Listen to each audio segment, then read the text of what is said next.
Hello everyone and welcome back into my kitchen.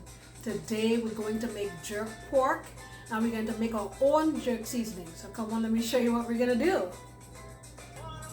Alright, so here are my ingredients. In this bowl here I have 2.5 pounds of pork, and what I used was country style pork ribs.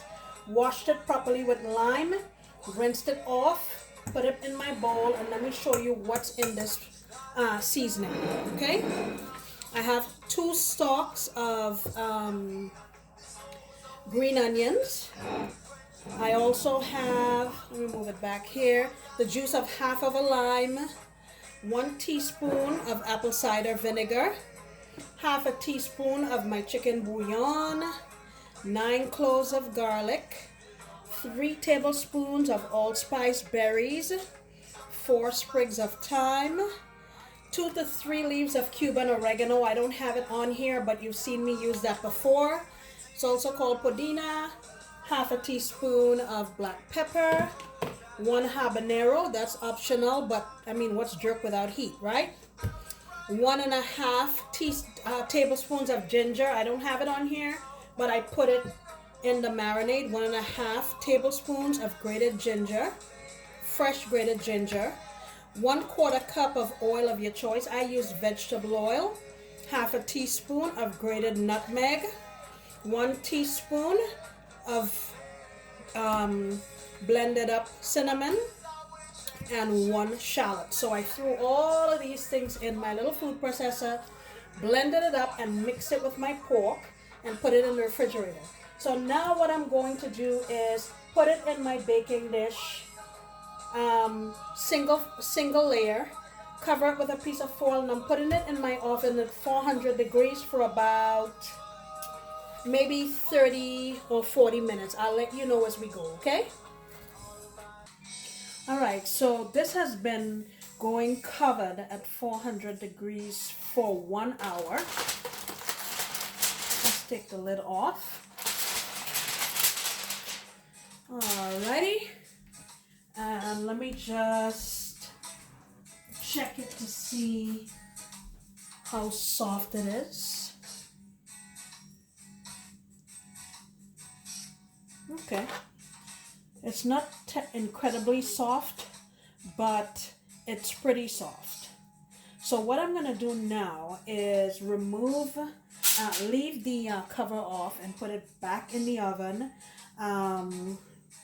Let me flip it over actually before I put it back in the oven so both sides can have a chance to swim around in that delicious sauce. And I'll stick it back in the oven.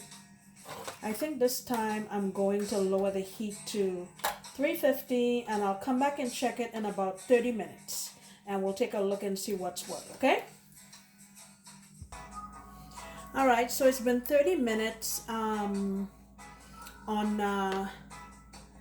our 350, and you see we have some really nice color here. I'm going to turn it again on this side so we can get some more color, and we're going back in the oven maybe for another 20 minutes or so. I will show you what it looks like when we're done, or if I think we need to go a little more, but the texture of it seems to be really nice and tender. So we just need to get some color on this side and we should be good to go. Okay, I'm putting it back in. All right, so it's been 20 minutes. I want you to look at this pork.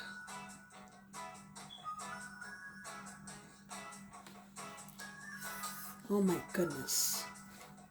Wish you could smell it. So what I've done is I've drained off the sauce that was in here, and I'm going to reduce it to make it a little bit more concentrated, and then I'll be able to serve it along with my pork. If you like, you can put this back in the oven under the broiler just to get it really crisp on the top, but I don't want to dry this out, so I'm going to leave it be like this. And what I'm going to do is make some rice and peas to serve with it, and I'll have a video on making some rice and peas. I'll probably make it with pigeon peas, and we'll serve this up so you can see how delicious it is.